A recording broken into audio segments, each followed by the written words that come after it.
Resourceful Designer, episode 182, are updates leaving you behind.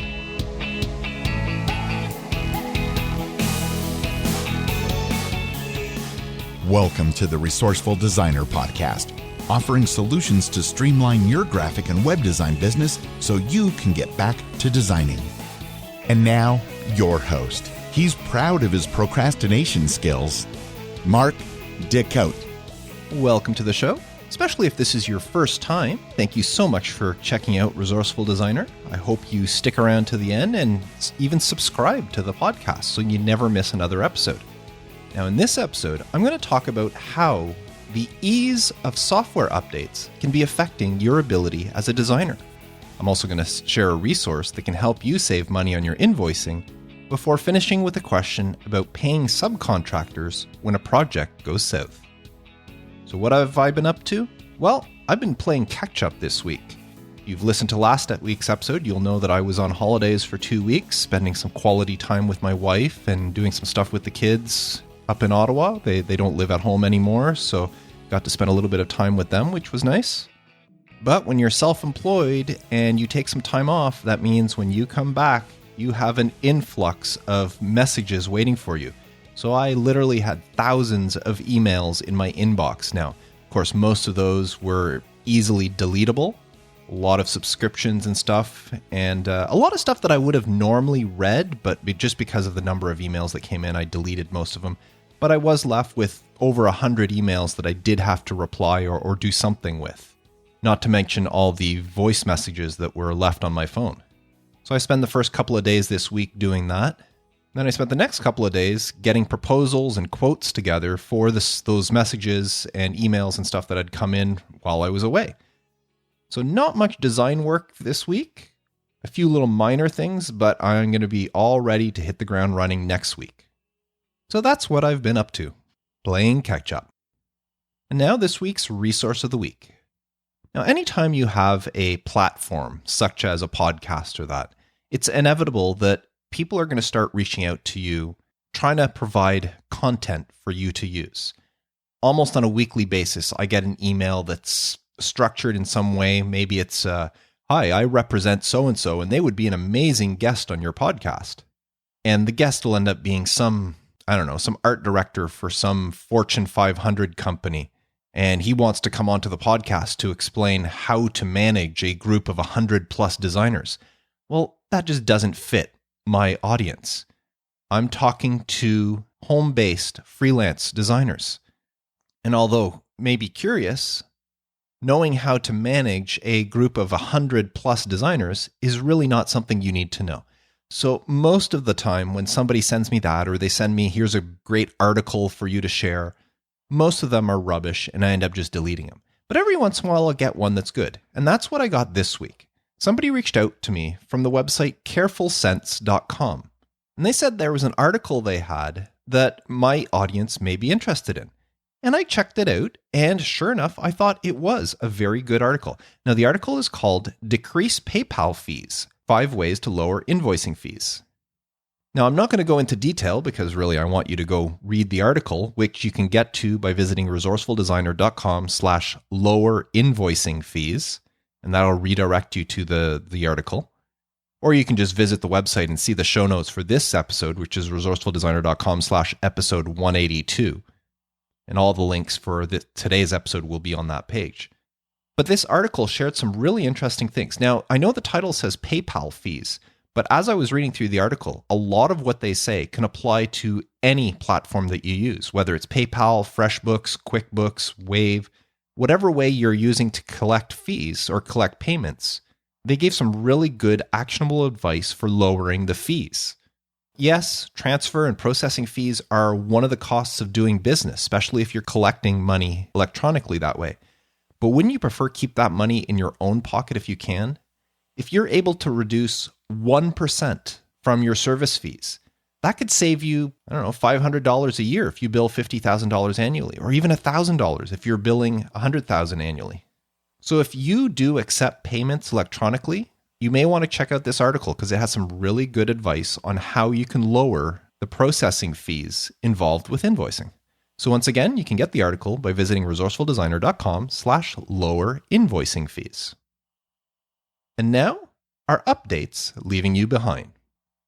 When was the last time you updated a piece of software? Maybe it was an app on your phone, a website plugin or theme, maybe an application on your computer. And when you updated it, did you take the time to read the release notes in order to find out why it was being updated? Now, there are 3 main reasons why a piece of software gets an update. Number 1, bug fixes. Number 2, security improvements. And number 3, new features and functionality. Now, sure, there are other reasons why a piece of software may get an update, but the bulk of the time, it's one of these 3 reasons: bug fixes, security, or new features and functionality. So when you perform an update, either on your phone or on a website or software, do you know which of these reasons the update is for and why the update was released in the first place? It's become so easy these days to update software. Our phones have a very convenient update all button so that we don't have to go and scroll through all the various apps and update them one at a time. You can press one button, put your phone down, and every app will be updated. But did you ever stop to think what new features and functionality are being added to some of those apps that you may not be aware of? Yes, a lot of them are just bug fixes or that, but some of those apps are adding features and stuff that you don't know because you just updated it without looking. For websites, I have a service called Sync by iThemes, and it allows me, or should I say it allows my virtual assistant, to update every one of both my and my client's websites from one central platform. She logs into the dashboard and it'll list every website and how many updates each website has. It indicates every plugin, every theme, and every WordPress installation that has an update available. And it makes it very easy to update every one from that one central location. So in a matter of a few minutes, every single update across every website I control can be done. But again, what new or improved features or functionalities are being added to these plugins, these themes, or to WordPress that you may be missing out on because you don't know about them? Yes, Sync does allow you to view the change log for each plugin, theme, in WordPress before updating. But let me be honest with you, I didn't even know it had that feature until I just checked before recording.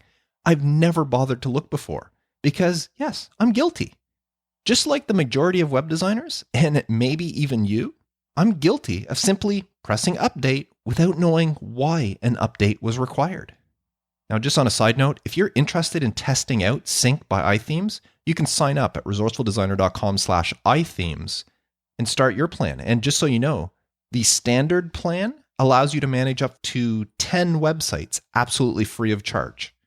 So it's no cost to manage up to 10 websites with their standard plan. Now, I'm on the Pro plan, which give you some extra features, but I originally started off with that 10 website free plan. So if you want to give it a try, resourcefuldesigner.com/iThemes. Now, even the software on your computer makes it easy. Most of the time, you'll start up an application and a pop-up will appear asking if you want to update it. And you can usually have the choice of update it later, update it now, or just cancel. And in some cases, if you choose update it later, it'll actually do it in the background without you even needing to be there. So the next time you open up the program, it's been updated. But what do those updates to Microsoft Word or to your printer driver or to your invoicing software or to your productivity manager or to your design software? What are those updates doing to the software? And are they adding functionality that you may be interested in, but you don't even know it's there? What am I getting at with this whole discussion about how easy it's become to update software? I'm getting at the fact that by not paying attention to why a piece of software is being updated, you may be left behind. You could be missing out on important functionalities or features or options that could drastically improve your process, save you time, give you additional features that you can incorporate into your designs. There are tons of reasons. And I'll tell you what made me think of this topic. While I was on holiday, I decided to design a new logo for my fantasy hockey team. This is a keeper league that I'm in for hockey, and I had to design a new logo for my team. Now, the guy in charge of the fantasy hockey league asked me to provide 4 versions of the logo. He needed a 500 by 500 pixel version of the logo and logo type together. He needed a copy that just had the logo and no logo type. He needed a copy of just the logo type with no logo. And then he also wanted a smaller 100 by 100 pixel version that needed to be simplified because when you shrunk down the bigger logo, it got distorted. So I had to simplify it for the smaller version. Now, my normal process for doing something like this has always been create 4 different files in Adobe Illustrator, one for each logo. But only recently, I discovered that Adobe Illustrator has this feature called artboards. Now, you may be thinking to yourself, well, Mark, artboards have been around forever. What are you talking about? Now, in case you don't know what artboards are, it, in essence, allows you to have one file open with different areas for you to work on different parts of a project. But I didn't know that Adobe had this feature. But now that I do, it's a feature I wish I knew about way sooner because I could have used this. It could have been very handy for past projects. Now, I know what happened. You see, I was one of those holdouts who stuck with Adobe Creative Suite version 5, or actually I think it was 5.5. I stuck with that for as long as possible. I didn't actually subscribe to Creative Cloud until December of 2017, which was 6 years after its release. Adobe released Creative Cloud in 2011, so it was 6 years later that I finally got on board to the subscription model. And you know what? Adobe released a lot of updates during those 6 years. And obviously, artboards was one of them. Now, I didn't pay attention because I wasn't using the software at that time. I was still back on CS 5.5. So yes, that is on me. I missed all the subsequent updates that came out between the release of CS 5.5 and when I finally subscribed to Creative Cloud at the end of 2017. And no, I did not bother looking back to see what each version of Creative Cloud released in all the software that I missed during all those 6 years that I wasn't part of the program. But even with that, after I had subscribed, Creative Cloud 2018 and then 2019 were released. And because of, again, the subscription model and how easy it is to update software, I barely paid any attention to what new features were being added to Photoshop, Illustrator, or any of the other CC programs.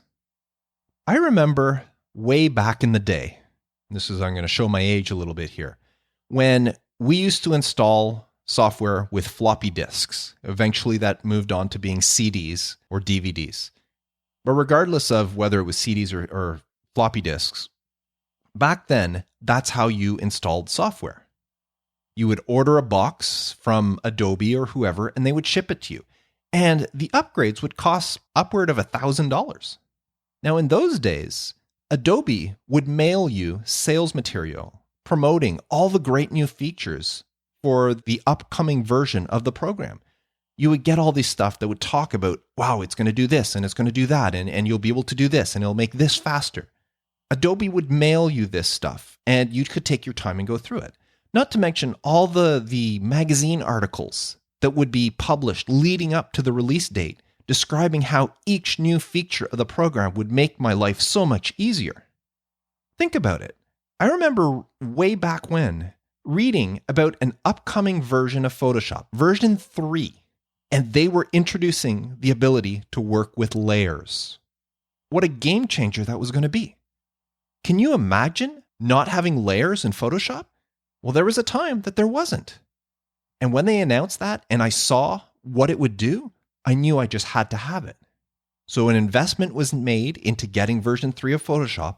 And by the time I received and installed those disks on my computer, I knew each and every new feature that was available in version 3. Whether it was something I was going to end up using or not, something that I thought would be useful or something that I just didn't know why it was there, I knew what every single feature was. Nowadays, however, I find that there isn't as much fanfare with software releases as there used to be. Now, maybe it's just me not being on top of things or following the right blogs or the right social media accounts, but I don't think I'm the only one who feels a little bit in the dark. maybe you're like this too. When I think about it, I wonder what features do Adobe Illustrator and Adobe Photoshop have right now that could benefit me that I'm simply just not aware of. It was just a couple of months ago, I didn't know about artboards. So what else is there? Now, I'm recording this in the middle of September 2019.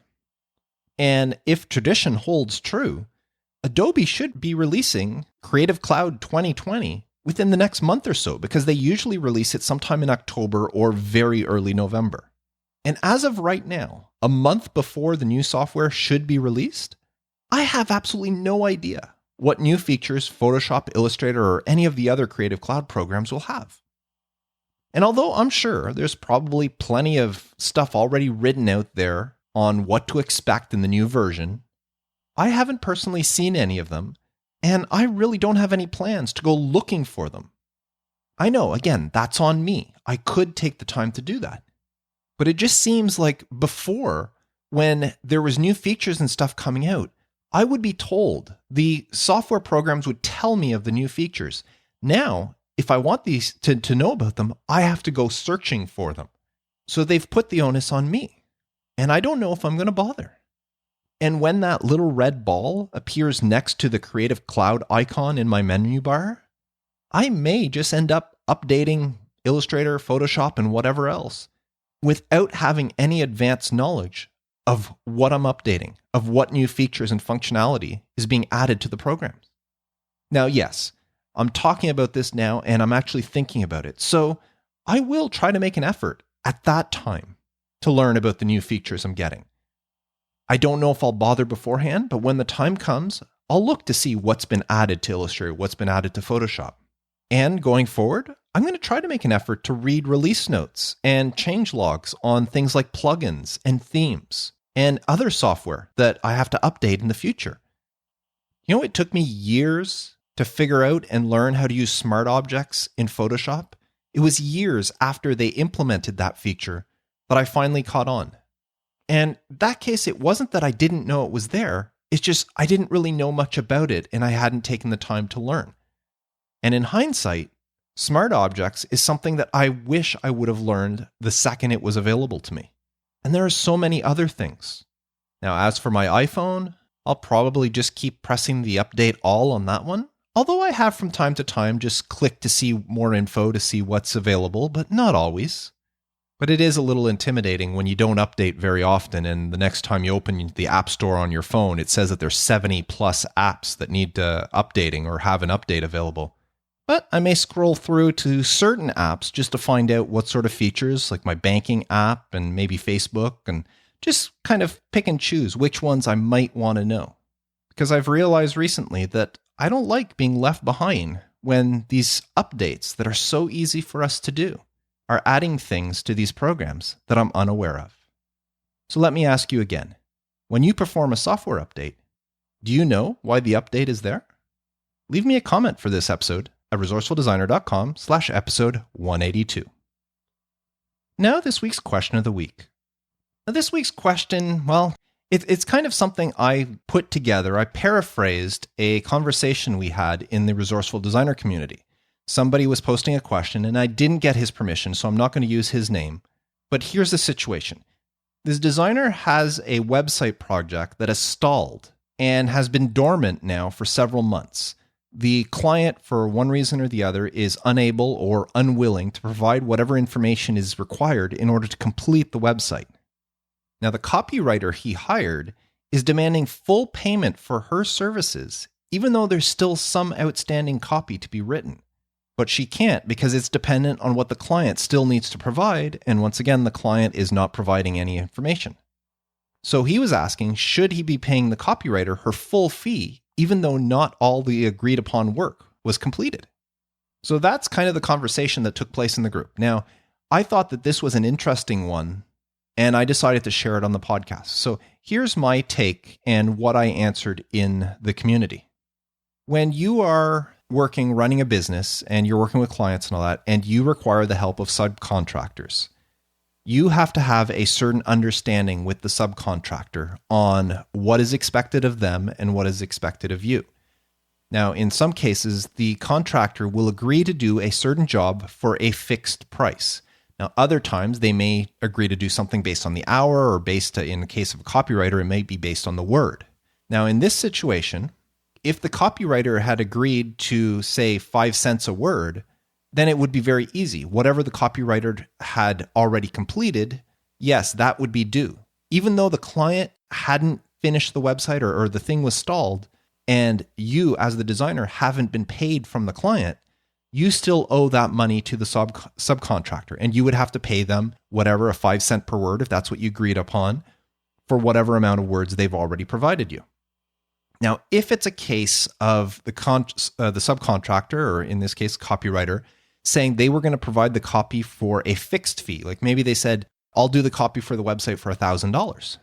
Well, in that case, you would owe the copywriter $1,000. Even though the website's not complete and there was still some outstanding copy that the copywriter can't do because the client is not supplying the information and the whole project has stalled. So regardless of whether or not the information is completed, you hired the copywriter for a price of $1,000. That is what you owe the copywriter. You can't go back afterwards and say, well, we never got all the information, so you never completed everything I would have needed of you, so I'm only going to pay you $800. No, you agreed to hire the copywriter for $1,000. That is how much you owe to the copywriter. Now, the one caveat to this is, yes, the copywriter is owed that money, but I would ask for something in writing from the copywriter to say that should the client decide to revive the project within a fixed time frame, so say maybe within the next 6 months or within the next year, if the client decides to revive this project, you agree, the copywriter should agree, that they will complete their end of the bargain even though they've already been paid for it in advance. So it would be as if they had been paid in advance for some of the work. So that's what I would do. I would send the payment to the copywriter, but I would request they sign something, a contract or an agreement, that should the project pick up within a certain time frame, that they would agree to finish off what they had originally agreed to for that price as part of that agreement. Now, after that time frame, whether it's 6 months or a year, if the client comes back after that, then you can renegotiate with the copywriter for a new price. So I just thought that was an interesting situation, and I thought it was something worth mentioning on the podcast, that whenever you're running a business, it doesn't matter what happens on your side of the business, whether the client pays you or what happens between you and the client. Your relationship with the subcontractor is separate from what your relationship with the client is. You have to treat your contractor as if the job was completed or as if you had the money in order to pay them. So I thought I'd bring this question into the podcast just to share with you in case you're in a situation like this where a project goes south and you don't get the payment that you're expecting, or something happens with the client and stuff is not working out. Now, in this case, the designer is still trying to get payment from the client, but because the website is not complete, he's not expecting full payment from the client. But regardless of that, the subcontractor, the copywriter in his case, does deserve full payment for the work they provided. So that's my take on it. Now, if you have a question you'd like me to answer in a future episode of the podcast, please visit resourcefuldesigner.com/feedback and submit it there, and I would love to answer it. So that's it for this week's episode. Thank you so much for tuning in. And if you aren't already, please subscribe to the podcast so you never miss an episode. And don't forget to share the podcast with your designer friends. Let them know it's available everywhere, including Apple Podcasts, Google Podcasts, Spotify, the numerous other places podcasts can be found, as well as having both an iOS and an Android app for easy consumption. So thank you very much, and thank you for spreading the word. I am Mark Decote, wishing you all the best with your graphic design business, and as always, reminding you to stay creative.